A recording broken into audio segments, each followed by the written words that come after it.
Sambuddhassa. Namo tassa bhagavato arahato sama sambuddhassa. Namo tassa bhagavato arahato sama sambuddhassa.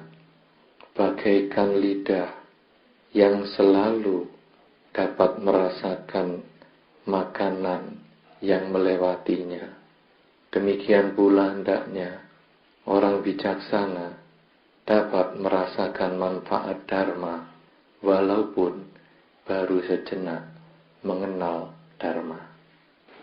Saudara-saudara, para umat Buddha yang berbahagia, kalau kita membaca surat kabar dalam 2 hari ini atau 3 hari ini, mungkin Anda akan dikejutkan oleh satu peristiwa yang luar biasa. Sebetulnya surat kabar hari pertama sih tidak ada sesuatu yang luar biasa, karena hanya berita ada mayat hilang. Ya, itu biasa. Ya artinya kita bisa menerima lah bahwa kalau mayat hari ini dikubur, besok paginya hilang. Tapi hari kedua dan hari ketiga, termasuk hari ini adalah hari yang ketiga, ini yang luar biasa.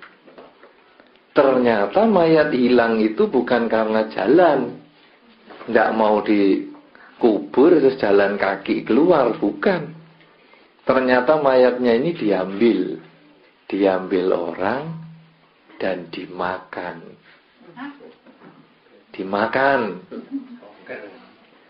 Nah ini yang luar biasa. Jadi kalau kita baca koran itu mungkin ngeri sendiri kita bayangin. Karena dia mengatakan semua orang pada tahlilan malam itu, dia jam 8 mulai ngeduk kuburannya. Rumahnya dia 500 meter dari kuburan itu. Keduk pakai tangan. Dari jam 8, jam 2 malam baru selesai. Mayatnya digotong, diteteli. Jadi pahanya itu diambil, dimakan mentah-mentah. Sampai jam 3 malam baru selesai makan. Wah, ini yang luar biasa. Dan orangnya ketangkep. Sudah gitu ketangkep, dia ngomong, nah ini dulu sudah ada 2 orang juga yang dimakan sama dia. Jadi ini bukan yang pertama. Dulu katanya dia di Sumatera, di daerah Lampung, dirampok, rampoknya malah dibunuh sama dia, dimakan rampoknya. 2 habis dimakan. Nah saudara-saudara, memang ada semacam pengertian di dalam kebudayaan lama, bahwa kalau orang bisa makan orang lain itu katanya hebat, sakti, ya, sehingga tidak jarang berita ini muncul. Hanya di Indonesia yang mengagetkan itu kok sekarang masih ada yang seperti itu. Dulu nyucup darah dan sebagainya itu sudah biasa. Dia ngomong malah orang yang makan ini, waktu di Lampung itu otaknya orangnya itu juga dimakan nggak sama dia. Ya sekarang juga dia masih nyimpen masakannya. Daging-dagingnya itu masih disimpan di botol-botol. Ini luar biasa. Nah saudara-saudara, apa toh tujuannya? Sebetulnya salah satu tujuannya itu cari kesaktian. Menjadi orang yang linuwih. Menjadi orang yang mempunyai kelebihan. Dan orang untuk mencari kesaktian, apa saja akan dikerjakan. Orang ini mengatakan tulang-tulangnya itu dikumpulkan untuk bantal. Dia ngomong, daripada orang ke kuburan cari nomor, sekarang Pak, tulangnya saya bawa ke kamar saya, nggak sama aja. Biar dapat togel. Karena itu bapak-bapak yang suka togel atau ibu-ibu juga yang suka togel, jangan mencari cara model begini. Tidur di kuburan atau ambil tulang anjing atau tulang kucing ditiduri. Nah, orang pengen Apa saja demi mencapai kesaktian dia mau segalanya. Tentu Anda semua sering mendengar orang ngelakoni mutih ngebleng. Mutih 7 hari 7 malam ngebleng sedina sewengi, pati geni sedina sewengi. Anda tentu sering. Kalau ditanya untuk apa mutih seminggu, ngebleng sedina sewengi, pati geni sedina sewengi, nukoni. Nukoni itu istilah khusus. Apa ya? Kalau dalam bahasa Indonesia sih nukoni kan membeli. Tapi kalau dalam ilmu itu bukan membeli, tapi seperti kita kalau mau mendapatkan satu ilmu tertentu kita harus jalani seperti itu. Kan istilahnya nukoni kalau di sini juga. Pitukoni. Ya, pitukoni. Ya pokoknya nukoni itu. Jadi membeli, bayarnya pakai puasa ini, puasa itu. Untuk apa? Aji pengasihan. No. Untuk apa pakai aji pengasihan? Biar kinasih, biar disayangi oleh orang banyak. Pengajian apa? Semar mesem. Wah. Kinjeng mas. Ada macam-macam. Gemak sekipu. Macam-macam ajinya itu. Tapi yang jelas semua membutuhkan puasa untuk mendapatkan itu atau ngelakoni. Kadang-kadang ngintir. Pernah dengar ngintir? Ngintir. Ngeli. Ngikuti air sungai melayang begitu ya. Sambil tangannya dibuka kanan kiri. Nanti kalau apa saja yang tertangkap dijadikan jimat. Nangkep godong, dapat godong untuk jimat. Nangkep kayu, dapat kayu. Nah, nangkep pisang goreng manusia, ya untuk jimat. Apa pisang goreng manusia? 7 hari 7 malam. Ya. Pisang goreng manusia. Pegang ya, untuk jimat enggak apa-apa. Orang enggak berani melihat. Iya. Karena baunya toh. Nah, tapi itu ada cara itu. Apakah itu untuk kawibawan, untuk apa wibawa. Lalu apalagi untuk supaya dodeng itu, supaya apa namanya? Kekebalan. Nah, macam-macam. Nah, saudara-saudara, ada orang ikut agama Buddha itu juga salah satunya pengen sakti loh. Sungguhan. Kenapa? Karena di dalam ajaran Sang Buddha ini memang ada cara untuk mendapatkan kesaktian. Bahkan di dalam Digha Nikaya ada disebutkan tingkat kesaktian yang pertama itu disebut Idi Pariharya. Jadi kemampuan batin yang luar biasa. Apakah yang disebut Idi? Misalnya saja tembus tembok, ambles bumi. Jadi bukan hanya Ontorejo yang bisa ambles bumi. Kalau Anda jalani sungguh-sungguh ambles bumi itu bisa. Tidak harus ngenteni mati baru ambles bumi juga tidak. Karena ada yang ngomong, oh aku ya bisa Bante ambles bumi masuk ke dalam bumi gimana? Nanti kalau mati dikubur. Ya ambles bumi tidak. Terbang bisa. Kalau Anda senang cerita Sunggokong, satu jadi banyak, ya toh? Kerasakti itu satu jadi banyak bisa. Banyak jadi satu lagi bisa. Ngilang bisa. Wah kalau hilang ya bisa balik. Nanti dicari suaminya atau dicari istrinya. Tentu bisa balik. Lihat alam lain. Itu yang paling sederhana itu lihat alam lain. Ya, jadi duduk di Sydney lalu bisa lihat oh di sana ada makhluk halus. Ini sedang apa itu bisa. Mendengar alam lain bisa. Banyak kesaktian yang disebutkan di dalam Dharma itu bisa dicapai. Tapi bukan dengan makan mayat. Tidak harus bongkar kuburan. Tidak perlu mutih dan ngebleng. Bagaimana caranya supaya kita bisa mendapatkan kemampuan batin idi pariharia ini? Meditasi. Dengan kita sering latihan meditasi pagi dan sore, konsentrasi dengan baik, ketika pikiran menyimpang ditarik lagi menuju ke objek kita, pikiran menyimpang tarik lagi dikembalikan ke objek kita. Terus demikian terus sampai manunggal. Pikiran hanya satu setiap saat. Maka pada saat itu kemampuan batin bisa dilatih. Bahkan ilmunya Angling Darmo juga bisa mendengar bahasa binatang. Bisa. Ada nggak ilmu Angling Darmo bahasa binatang? Ada loh. Sudah diceritakan belum di TV? Sudah ya? Ya. Tuh kalau dulu saya baca bukunya kan dapat ilmu dari Nogo siapa itu?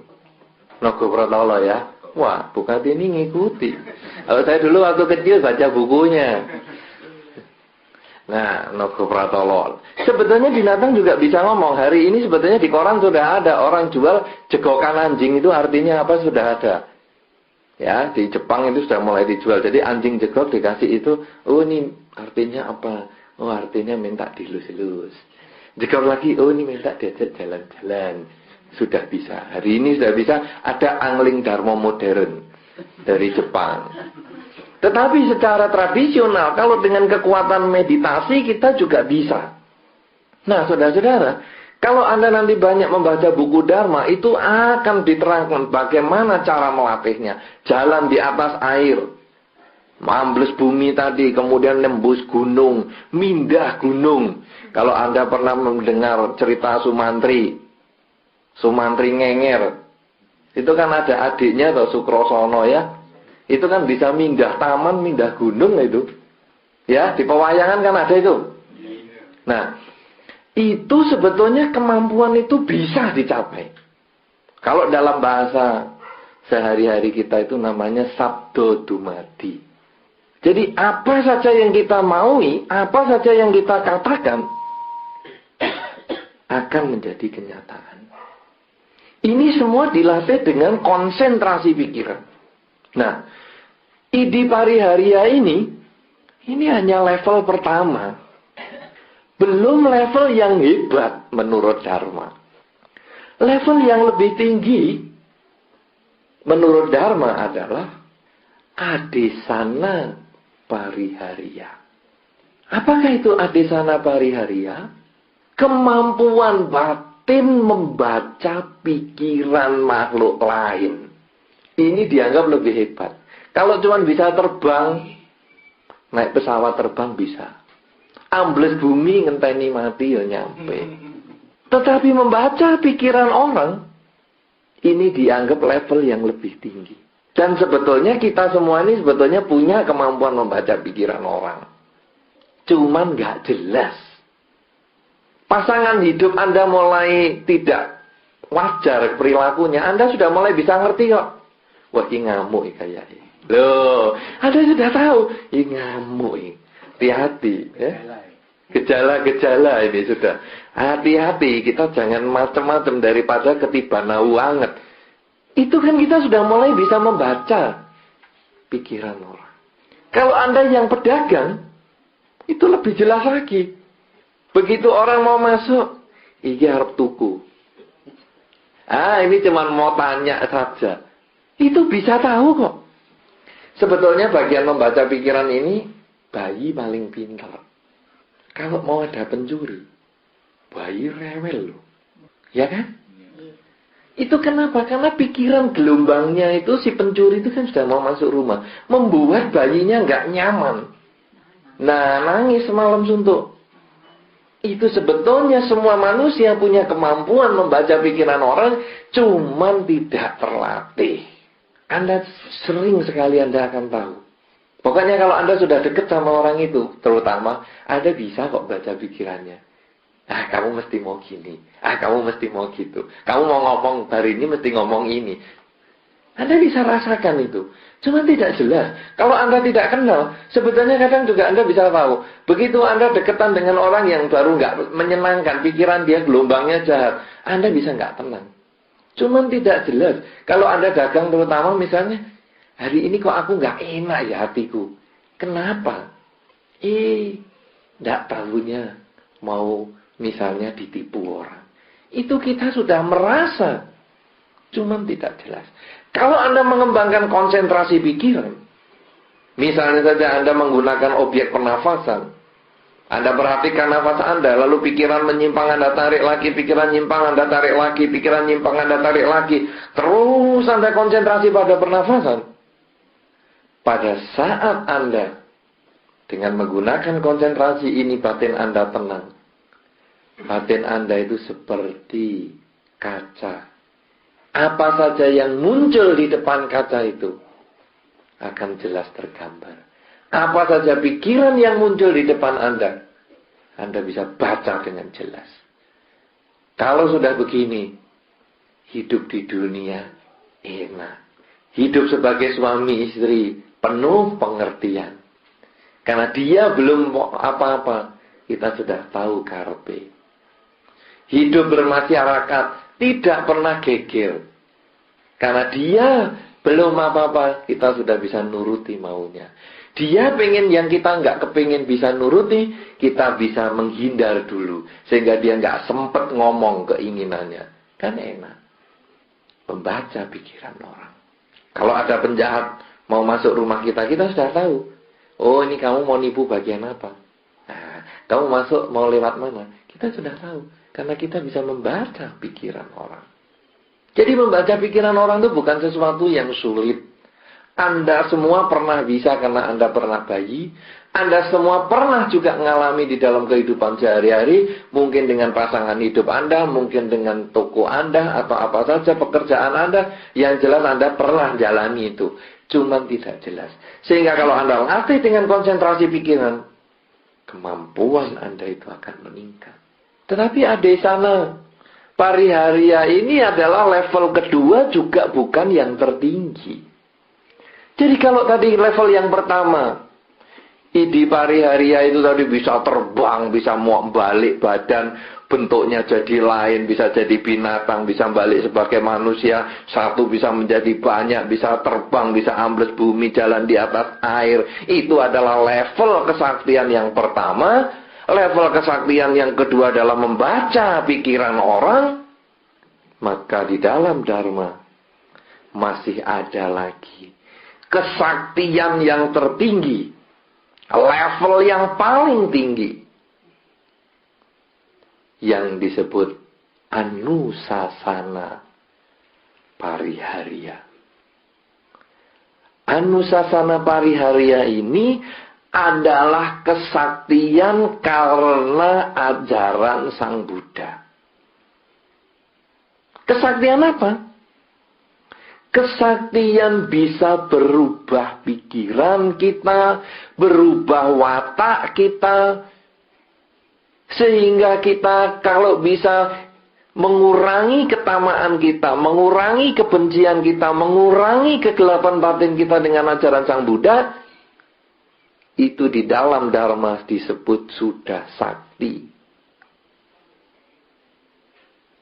Walaupun Anda bisa terbang, ambles bumi, kalau Anda masih punya kesombongan, maka Anda tidak sakti.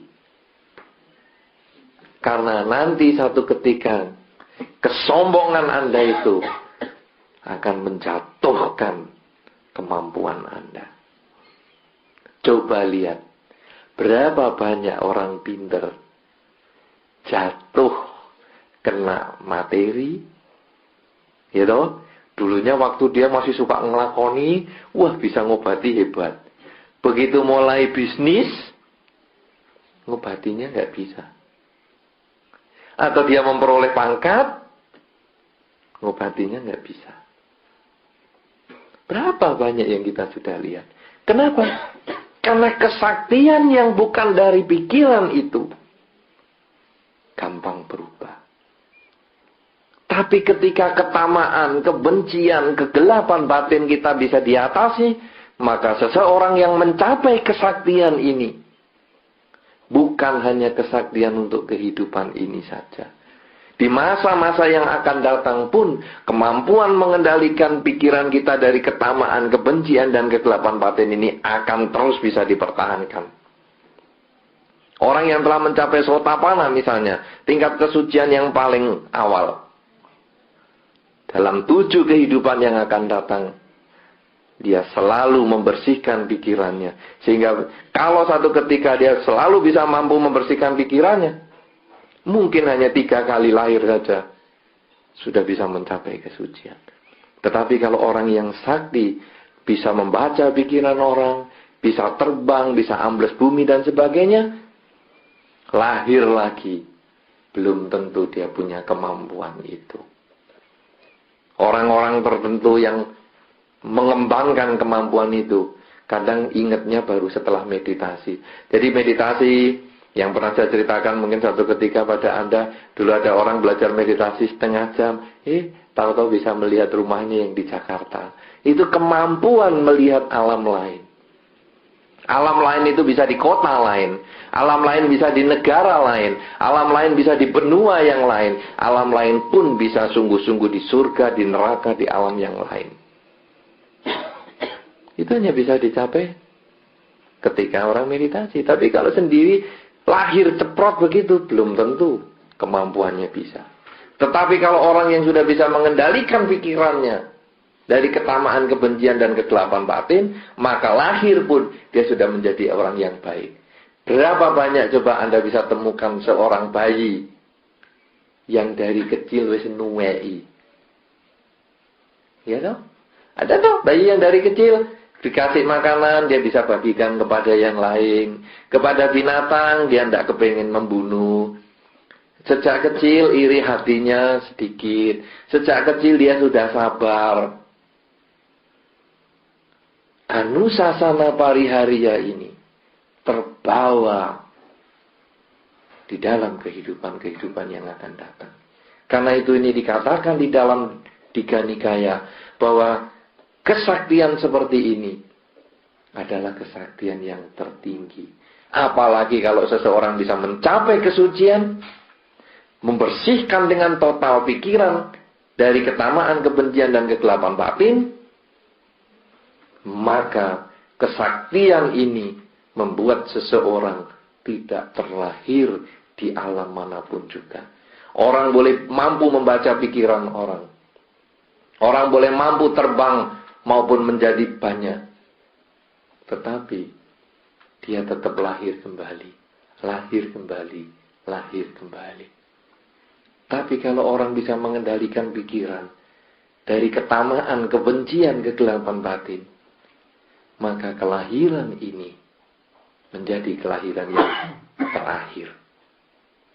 Inilah kesaktian yang luar biasa. Nah sekarang bagaimana supaya kita bisa mengatasi ketamaan kita, mengatasi kebencian kita, mengatasi kegelapan batin kita? Jalannya sama. Seperti kalau tadi mengembangkan kesaktian itu, mengembangkan konsentrasi. Ketika kita sedang duduk, sadarlah kita sedang duduk. Ketika kita sedang berjalan, sadarlah sedang berjalan. Ketika kita sedang berbicara, sadarlah sedang berbicara. Setiap saat kita melakukan sesuatu, sadar. Di dalam bahasa sehari-hari disebut iling lan waspada. Anda sudah berkali-kali mendengar kata-kata iling lan waspada. Ingat dan selalu waspada. Selalu sadar. Tapi berapa kali dalam sehari Anda iling lan waspada? Berapa kali dalam sehari ketika Anda berjalan, Anda sadar sedang berjalan. Ketika Anda sedang duduk, Anda sadar sedang duduk. Ketika Anda nonton televisi, Anda sadar sedang nonton televisi. Berapa kali? Karena itu saudara-saudara, kalau Anda ingin mencapai kesaktian yang ketiga, anusasana parihariya, mulailah sekarang sering mengucapkan di dalam hati, saat ini saya sedang apa? Oh, saat ini saya sedang duduk. Saat ini saya sedang apa? Saat ini saya sedang nonton TV. Saat ini saya sedang apa? Saat ini saya sedang makan. Saat ini saya sedang apa? Saat ini saya sedang baca koran. Saat ini saya sedang apa? Saat ini saya sedang mau tidur. Sering ucapkan di dalam hati kata-kata itu. Saat ini saya sedang apa? Maka dalam beberapa bulan ke depan, kesaktian Anusasana Pariharia ini Anda akan bisa rasakan. Karena setiap kali Anda menyadari saat ini sedang apa, hilang ketamaan Anda, hilang kebencian Anda, hilang kegelapan batin Anda. Makin berkurang, makin berkurang. Ketika Anda jengkel dengan musuh Anda, lalu Anda merenung, saat ini saya sedang apa? Saat ini saya sedang duduk. Kenapa saya jengkel dengan musuh saya? Padahal musuh saya itu kan sudah bertahun-tahun yang lalu memaki saya. Sudah sekian hari yang lalu dia ngomelin saya. Kenapa sekarang, saat ini, saya harus memikirkan hal seperti itu? Kan saat ini saya sedang duduk. Saat inilah kesempatan saya mengembangkan kasih sayang. Karena di dalam Dharma, kebencian tidak akan berakhir dengan kebencian. Tapi kebencian akan berakhir dengan cinta kasih. Saya harus pancarkan kasih sayang saya. Kalau saya mengucap, semoga dia bahagia. Semoga semua makhluk bahagia. Dengan pola pikir seperti ini, saudara-saudara, maka sesungguhnya kita mendapatkan hikmah kesaktian di dalam Dharma Anusasana Pariharia. Karena itu, saudara-saudara, kesaktian di dalam Dharma adalah perubahan pola pikir, perubahan pola berbicara, perubahan pola hidup kita. Hidup sesuai dengan Dhamma yang terbebas dari ketamaan, kebencian, dan kegelapan batin. Oleh karena itu, saudara-saudara, untuk mencapai hal itu, marilah kita sering mengucapkan di dalam hati, saat ini saya sedang apa? Sedang duduk, berdiri, berjalan, berbaring, selalu menyadari, maka kebahagiaan akan menjadi milik kita. Dan inilah di dalam Dharma dikatakan, ibarat lidah kita ini, yang selalu bisa merasakan sayur yang masuk ke dalam mulut. Demikian pula di dalam kehidupan kita. Kalau kita selalu menyadari yang demikian, maka hidup kita ini seperti lidah. Bisa merasakan indahnya Dharma, rasa nikmatnya Dharma, yang mengubah hidup kita. Dari gelisah menjadi tenang, dari pendendam menjadi pemaaf, sehingga hidup selalu bahagia. Inilah sesungguhnya, saudara-saudara, kesaktian yang bisa didapat oleh Anda semua, tanpa bongkar kuburan, tanpa makan mayat yang tidak nyaman. Lebih enak ayam goreng daripada makan mayat mentah-mentah. Daripada mau terbang dan lain sebagainya, itu kita bisa beli tiket pesawat terbang. Daripada membaca pikiran, nanti juga kita bisa beli alatnya itu, anjing sudah bisa dibaca pikirannya. Sekarang marilah kita mengendalikan pikiran kita masing-masing. Sehingga akhirnya Dharma sungguh-sungguh bermanfaat. Menimbulkan ketenangan, menimbulkan kebahagiaan, menimbulkan kebahagiaan dari terbebas ketamaan, kebencian, dan kegelapan batin. Dan inilah Anusasana Pariharia, kesaktian karena ajaran Sang Buddha. Semoga Anda selalu bersemangat di dalam mencari kesaktian Dharma Anusasana Pariharia. Semoga Anda selalu berbahagia di dalam Dharma. Semoga semua makhluk, baik yang tampak maupun yang tidak tampak, memperoleh kebaikan dan kebahagiaan sesuai dengan kondisi karmanya masing-masing. Sabe sata bawantu sukitata.